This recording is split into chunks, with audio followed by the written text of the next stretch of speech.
Hello student, good morning all of you. E learning class में आपका स्वागत है। जैसा कि आप जानते हैं, हम ट्वेल्थ हिस्ट्री का सेकंड चैप्टर, जिसमें हम पिछले पार्ट में अशोक तथा बौद्ध धर्म के प्रसार के बारे में पढ़ चुके थे। अब आता है हमारा अशोक के अभिलेखों के बारे में। अशोक के अभिलेख मौर्य काल के इतिहास को जानने का एक महत्वपूर्ण मूल्य स्रोत है। इन अभिलेखों को अशोक ने साम्राज्य के महत्वपूर्ण स्थानों और राजमार्गों और चट्टानों, स्तंभों, गुफाओं पर अंकित करवाया। उसके ये अभिलेख ईरान के शासक डेरियस प्रथम से मिलते जुलते हैं। ये अभिलेख अधिकतर प्राकृतिक या ब्राह्मी लिपि में लिखित हैं। उत्तर पश्चिमी भारत में स्थित शाहवाजगढ़ी और मानसेरा के अभिलेख खरोष्टी और अरामाइक लिपियों में लिखित हैं। कंधार में मिलने वाले अभिलेखों की भाषा यूनानी तथा अरामाइक है। इन अभिलेखों में केवल दो अभिलेख जो मास्की और गुर्जर स्थानों से प्राप्त हुए में अशोक के नाम का वर्णन आता है, तथा शेष अभिलेखों में उसे देवाना प्रिय यानी कि देवताओं का प्रिय, प्रियदर्शी यानी कि देखने में सुंदर के नामों से संबोधित किया गया है। इन अभिलेखों का मुख्य उद्देश्य अपनी प्रजा का पथ प्रदर्शन करना और उन्हें अंधकार से उजाले की ओर ले जाना था। अशोक के लिए अभिलेख तीन प्रकार के थे: अभिलेख, स्तंभलेख और गुफालेख। 1838 में ईस्ट इंडिया कंपनी के एक अधिकारी जेम्स प्रिंसेप ने ब्राह्मी और खरोष्टी लिपियों को पढ़कर अशोक के अभिलेखों को पढ़ने में महत्वपूर्ण सफलता प्राप्त किया। तो तीन प्रकार के अभिलेख थे: अभिलेख जो शिलाओं पर कठोर सतह पर गुदे हुए थे, स्तंभ, और इसके अलावा गुफाओं के अंदर पाए गए लेख। उसके बाद आते प्रमुख अभिलेख। अशोक के कौन कौन से प्रमुख अभिलेख हैं? सबसे पहले आता है इसमें 14 चट्टान अभिलेख। अशोक के उपलब्ध अभिलेखों में उसके 14 चट्टान अभिलेख सबसे विख्यात हैं। ये अभिलेख 8 स्थानों से प्राप्त हुए हैं: शाहवाजगढ़ी पेशावर जो पाकिस्तान में आता है, मानसेरा हजारा, कलसी देहरादून, गिरनार काठियावाड़, सोपारा मुंबई, येरागुड़ी आंध्र प्रदेश, धौली उड़ीसा तथा जोगढ़ उड़ीसा से प्राप्त हुए हैं। इन अभिलेखों को 257 से 56 ईसा पूर्व में लिखा गया था। दूसरा आता है छोटे अभिलेख।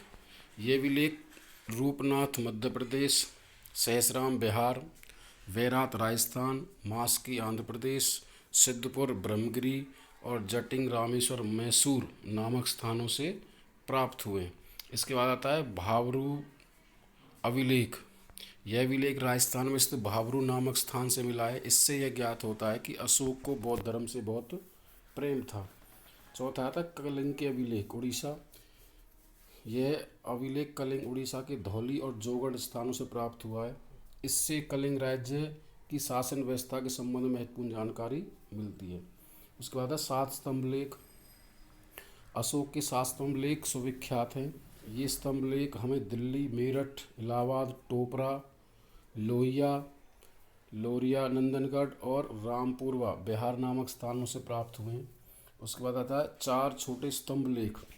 ये स्तंभ लेख उत्तर प्रदेश में सारनाथ और प्रयाग तथा मध्य प्रदेश में सांची के स्थानों से प्राप्त हुए हैं। इनमें अशोक के धर्म प्रचार तथा बौद्ध संघ में पूर्ण एकता स्थापित करने के प्रयासों का वर्णन मिलता है। 7वें आते तराई स्तंभ लेख। यह स्तंभ लेख नेपाल के तराई प्रदेश, रुमिनदेई और निगलीवा के स्थानों से मिलते हैं। इनमें अशोक की महात्मा बुद्ध के जन्म स्थान का वर्णन मिलता है। गुफा लेख। ये लेख गया बिहार बराबर पहाड़ियों से 3 गुफाओं की दीवारों से लिखित पाए गए। इन लेखों में अशोक के द्वारा जैन धर्म के आजीविक संप्रदाय को दिए गए दानों का विवरण मिलता है। तो ये कुछ अभिलेख थे अशोक के, जिनके द्वारा हम अशोक के जीवन के बारे में, उनके द्वारा धर्म प्रचार के बारे में जानकारी इकट्ठा कर सकते हैं। इसके बाद आता है अभिलेखों का ऐतिहासिक महत्व। अशोक के द्वारा लिखवाए गए अभिलेखों का इतिहास में क्या महत्व था? तो सबसे अशोक के साम्राज्य का विस्तार।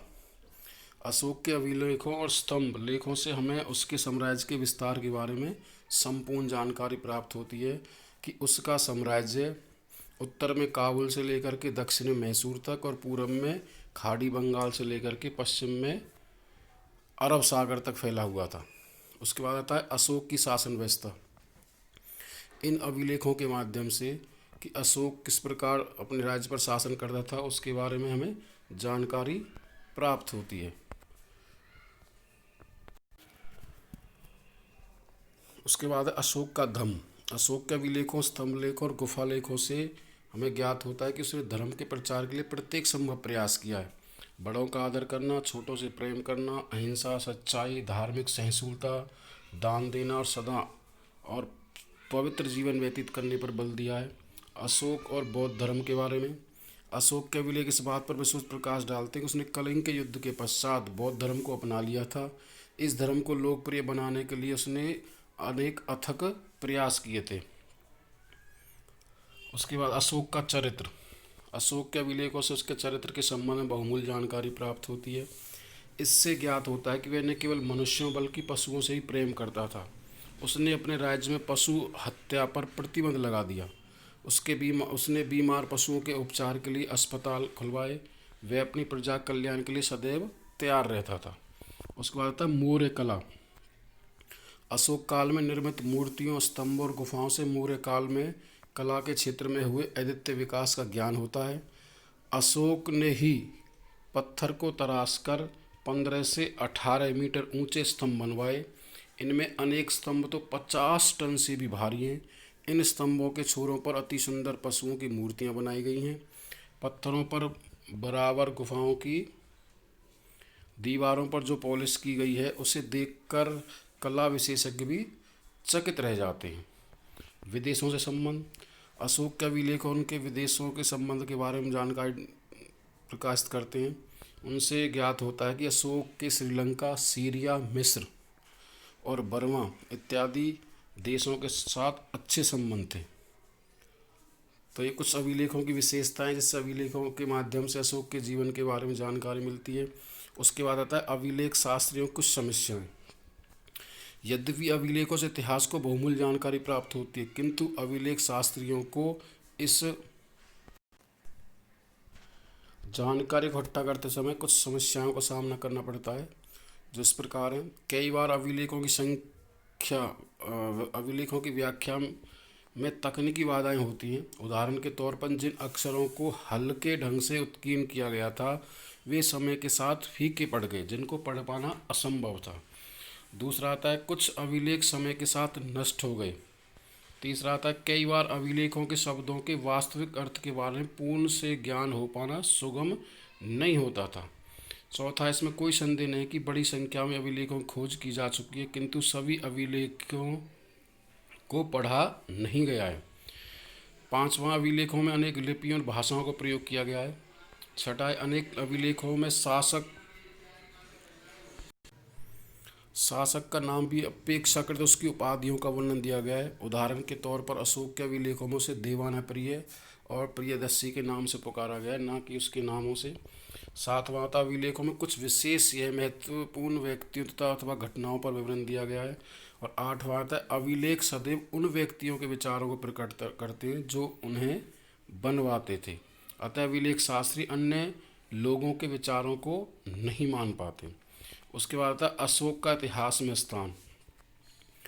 अशोक न केवल भारत के अपितु विश्व के महान सम्राटों में से एक था। जहां विश्व के अन्य सम्राटों ने अपने राज्य का विस्तार करने के लिए प्रदेशों को विजित करने पर बल दिया था, वहां अशोक ने लोगों के दिलों पर विजय प्राप्त करने के लिए अधिक बल दिया है। तो कुछ सबसे पहले आता है इसमें विशाल साम्राज्य, जैसा कि हम पहले कर चुके हैं। अशोक का राज्य बहुत विशाल था। उसका राज्य उत्तर में हिमालय से लेकर के दक्षिण में मैसूर तक, पूर्व में बंगाल की खाड़ी से लेकर के उत्तर पश्चिम में हिंदू कुश पर्वत तक और पश्चिम में अरब सागर तक फैला हुआ था। आ गया था अच्छी शासन व्यवस्था। महाराजा अशोक की शासन व्यवस्था बहुत उच्च कोटि की थी। वह अपनी प्रजा को अपनी संतान की भांति समझता था, इसलिए वह अपनी प्रजा के कल्याण के लिए सदैव तैयार रहता था। वह प्राय लोगों के कष्टों से परिचित होने के लिए राज्य में भेष बदलकर घूमता था और उसने राज्य की सुरक्षा के लिए विभिन्न अस्पतालों का निर्माण करवाया, कुएं खुदवाए, सराय बनवाई, छायादार वृक्षों का निर्माण कराया। उसके अलावा आता है इसमें अशोक का धर्म। महाराज अशोक विश्व के इतिहास में संभवतः पहला ऐसा सम्राट था जिसने लोगों के एक सूत्र में पिरोने के लिए, उनमें व्याप्त अंधविश्वास को दूर करने के लिए और मानवता कल्याण हेतु नए धर्म की स्थापना की। इस धर्म में उसने सभी धर्मों के अच्छे सिद्धांतों को इकट्ठा किया। बड़ों का आदर करना, बच्चों से प्रेम, अहिंसा, सत्य, अच्छे रीति रिवाजों को अपनाना, धार्मिक सहनशीलता इस धर्म के मुख्य सिद्धांत थे। बौद्ध धर्म के प्रसार के बारे में, अशोक ने बौद्ध धर्म के प्रसार में बड़ा सराहनीय योगदान दिया है। बौद्ध धर्म के इतिहास में उनका नाम सदैव अमर रहेगा। अशोक से पूर्व बौद्ध धर्म कुछ लोगों तक सीमित था। अशोक ने इस धर्म का प्रचार करने के लिए महत्वपूर्ण पग उठाए।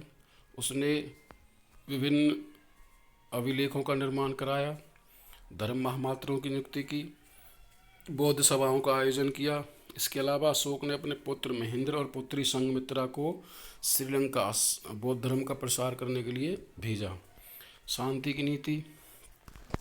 विश्व इतिहास में अशोक की महानता का मुख्य आधार उसके द्वारा अपनाई गई शांति की नीति तथा मानव प्रेम था। सिकंदर, अलाउद्दीन खिलजी, नेपोलियन, हिटलर और मुसोलिनी आदि के नाम विश्व इतिहास में उनकी विजयों का विख्यात हैं, परंतु उन्होंने लाखों निर्दोष लोगों का खून बहाया और अपनी नीतियों से संसार को विनाश के कगार पर पहुंचा दिया।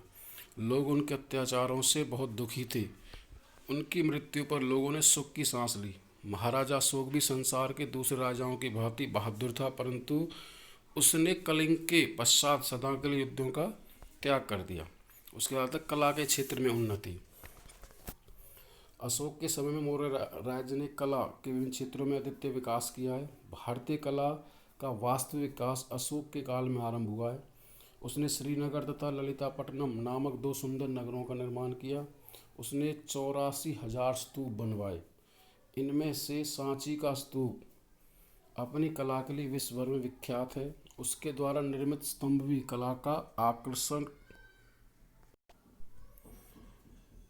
नमूना प्रस्तुत करते हैं। इन स्तंभों और पशु पक्षियों की मूर्तियां बनी हुई हैं। ये मूर्तियां देखने में बिल्कुल सजीव लगती हैं। सारनाथ का स्तंभ अपनी कलात्मक सुंदरता के लिए बहुत विख्यात है। मौर्य काल में आभूषण बनाने तथा पत्थरों पर पॉलिश करने की कला इतनी विकसित हो चुकी थी कि विदेशी इस कला को देखकर चकित रह गए थे। शिक्षा और साहित्य के क्षेत्र में उन्नति। अशोक के समय में शिक्षा के क्षेत्र में बहुत प्रगति हुई है। अशोक के अभिलेखों और स्तंभों को देखकर यह अनुमान लगाया जा सकता है कि उस समय लोग काफ़ी शिक्षित थे। शिक्षा के प्रसार के लिए अशोक ने बहुत से नए गुरुकुल मठ बनवाए। उच्च शिक्षा तक्षशिला और बनारस आदि विश्वविद्यालयों की स्थापना की। इन विश्वविद्यालयों में प्रतिवर्ष विदेशों से विद्यार्थी शिक्षा प्राप्त करने के लिए आते। विदेशों से मैत्री संबंध। अशोक की महानता इस बात से प्रकट होती है कि उसने एक विशाल सैनिक शक्ति का स्वामी होते हुए भी कलिंग युद्ध के पश्चात हमेशा के लिए युद्धों का त्याग कर दिया था। वह अपने पड़ोसी राज्यों को पराजित कर सकता था, परंतु उसकी महानता उन्हें पराजित करने नहीं अपितु उन राजाओं से मैत्रीपूर्ण संबंध स्थापित करने की थी, जिसमें उसने दक्षिण भारत में चोल, केरल पुत्र, पांड्य आदि राज्यों तथा श्रीलंका, वर्मा, ईरान आदि देशों से मैत्रीपूर्ण संबंध स्थापित किए थे। उसके बाद आता है मौर्यकालीन आर्थिक जीवन के बारे में कि अशोक के समय में मौर्य काल जो था उसमें लोगों का आर्थिक जीवन कैसा था। सबसे पहले आता है कृषि। मौर्य काल में लोगों का मुख्य व्यवसाय कृषि था। राज्य की आय का मुख्य स्रोत होने के कारण मौर्य शासकों ने कृषि को प्रोत्साहन देने की ओर विशेष ध्यान दिया। किसानों को राज्य की ओर से बहुत सी सुविधाएं प्राप्त थी। बंजर भूमि को अधिक से अधिक कृषि के अंतर्गत लाने के लिए प्रयत्न किए गए। सिंचाई के साधनों को उन्नत करने के लिए सरकार ने प्रत्येक संभव प्रयास किया। मौर्य काल की प्रमुख फसलों में चावल, गेहूं, जौ, कपास, गन्ना थी। सरकार भूमि की उपजाऊ शक्ति के आधार पर 1/6 से लेकर के 1/4 भाग तक लगान वसूल करती थी। दूसरा था उद्योग धंधे। मौर्य काल में उद्योग पर्याप्त उन्नत थे। इस काल में कपड़ा उद्योग सर्वाधिक प्रसिद्ध था। सूती वस्त्र बड़ी मात्रा में तैयार किए जाते थे। इसके अतिरिक्त ऊनी तथा रेशमी वस्त्र भी तैयार किए जाते थे। उस समय लकड़ी उद्योग और चर्म उद्योग भी काफ़ी विकसित थे। बहुत से लोग सोना चांदी और तांबा और लोहे की खानों में काम करते थे। पशुपालन पशुपालन कबीले पर पशुपालन का कार्य करते थे। वे गौएं, भैंसें, भेड़ बकरियां आदि पालते थे। श्रेणियाँ मौर्य काल में कारीगर और शिल्पकारों ने व्यापार को प्रोत्साहन करने के लिए श्रेणियाँ स्थापित की हैं। श्रेणी का नेतृत्व जेठक करता था। धंधों का अब स्थानीयकरण हो गया था। धंधे अब खानदानी बन चुके थे। श्रेणियाँ पहले कच्चे माल को खरीदती थी और फिर उससे सामान तैयार करके बाजार में बेच दिया जाता था।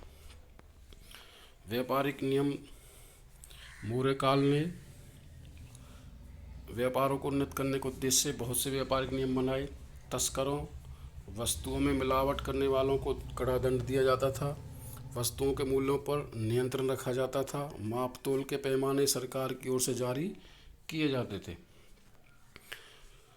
व्यापारियों को देसी माल पर 5% और विदेशी माल पर 10% लाभ प्राप्त करने का अधिकार था। उसके बाद आंतरिक और बाह्य व्यापार। मौर्य काल का आंतरिक व्यापार और बाह्य व्यापार क्या था? मौर्य काल में आंतरिक और बाह्य व्यापार बहुत उन्नत था। व्यापार जल स्थल दोनों मार्गों से होता था। मौर्य साम्राज्य का अधिकांश व्यापार सीरिया, मिस्र, रोम, यूनान, दक्षिण पूर्वी एशिया के देशों के साथ था। मौर्य साम्राज्य के मुख्य व्यापार क्षेत्र तक्षशिला, उज्जैन, कौशाम्बी और पाटलिपुत्र थे। मौर्य साम्राज्य से विदेशों को हीरे, मोती, सुगंधित वस्तुएं, सूती और रेशमी वस्त्र, हाथी दांत, लकड़ी का सामान, औषधियाँ, गरम मसाले तथा नील आदि का निर्यात किया जाता था। भारत विदेशों से सोना, चांदी, मूल्यवान रत्न आदि वस्तुओं का आयात करता था। उसके बाद था मौर्य साम्राज्य का महत्व। मौर्य काल ने भारतीयों को सांस्कृतिक क्षेत्र में बहुमूल्य योगदान दिया है। इस काल में कला, शिक्षा, साहित्य के क्षेत्र में आश्चर्यजनक वृद्धि हुई है। इस सांस्कृतिक देन ने मौर्य काल को इतिहास में अमर कर दिया। तो सबसे पहले आता है इसमें कला के क्षेत्र में उन्नति। तो कला में वास्तुकला। मौर्य काल में वास्तुकला के क्षेत्र में उन्नति हुई है। विदेशी यात्री इसे देखकर चकित रह गए। चंद्रगुप्त मौर्य का पाटलिपुत्र में बना शाही महल अपनी सुंदरता के कारण न केवल भारत में अपितु संसार भर में विख्यात था। यह इतने सुंदर ढंग से बनाया गया था कि इसके निर्माण के लिए 700 वर्ष पश्चात जब फायन भारत आया तो वह इस महल की सुंदरता को देखकर चकित रह गया। उसने लिखा है कि इस महल को मनुष्यों ने नहीं अपितु देवताओं ने बनाया होगा। अशोक से पूर्व भवन लकड़ी से बनाए जाते थे जो शीघ्र नष्ट हो जाते थे। अशोक ने लकड़ी के स्थान पर पत्थरों का प्रयोग किया। उसने कश्मीर में श्रीनगर तथा नेपाल में ललिता पाटन नामक 2 प्रमुख नगरों की स्थापना की है। उसके बाद शिल्पकला। मौर्य काल में शिल्पकला के क्षेत्र में अद्वितीय विकास हुआ है जितनी कि किसी अन्य काल में दृष्टिगोचर नहीं हुई। उस समय बहुत ही सुंदर स्तंभ बनवाए थे। इनमें से कई स्तंभ 50 से 60 फुट ऊंचे हैं और जिनका वजन लगभग भार 50 टन के लगभग है। सारनाथ का स्तंभ इसका एक उदाहरण है। उसके बाद पॉलिश करने की कला के बारे में। मौर्य काल में पत्थरों पर पॉलिश की गई थी। गया की गुफाओं से इस ढंग से पॉलिश की गई कि आज तक उसकी चमक शीशे की भांति है। अशोक का जो स्तंभ फिरोज शाह कोटला दिल्ली में है उस पर भी की गई पॉलिश की चमक इतनी है कि वे अंग्रेज उसे देखकर इस बात का पता लगा सके कि यह पत्थर का बना हुआ है अथवा धातु का। आभूषण बनाने की कला के बारे में। मौर्य काल में आभूषण बनाने की कला भी काफ़ी उन्नत थी। उस समय सोने, चांदी, तांबे के सिक्के बनाए जाते थे। सोने के सिक्के को स्वर्ण, चांदी के सिक्के को पन और तांबे के सिक्के को मशक कहा जाता था। इन पर विभिन्न मनुष्य, पशु, पक्षी, सूर्य, चांद, पहाड़, वृक्ष आदि के चित्र अंकित किए जाते थे। उसके बाद था साहित्य। मौर्य काल में साहित्य के क्षेत्र में काफ़ी विकास हुआ है। कौटिल्य का अर्थशास्त्र, मोगलीपुत्र तिशा का कथावथु तथा भद्रबाहु के कल्पसूत्र ने मौर्य काल के साहित्य को 4 चांद लगा दिए। शिक्षा के बारे में। मौर्य शासकों ने शिक्षा के प्रसार के लिए खुले दिल से संरक्षण दिया है। परिणाम स्वरूप क्षेत्र में बहुत विकास हुआ है। मौर्य काल में शिक्षित लोगों की संख्या बहुत थी, इसलिए अशोक ने जनसाधारण के पढ़ने के लिए अभिलेख और स्तंभों पर राज्य की आदेश अंकित करवाएं। उसने तक्षशिला तथा बनारस विश्वविद्यालयों की स्थापना की है। ये विश्वविद्यालय विश्व भर से विख्यात थे। यहाँ विदेशों से बहुत अधिक संख्या में विद्यार्थी पढ़ने के लिए आते थे। इनमें प्रवेश बहुत कठिनता से मिलता था। इनमें विज्ञान, चिकित्सा, राजनीतिक, ज्योतिष, व्याकरण, गणित आदि कई विषय पढ़ाए जाते थे।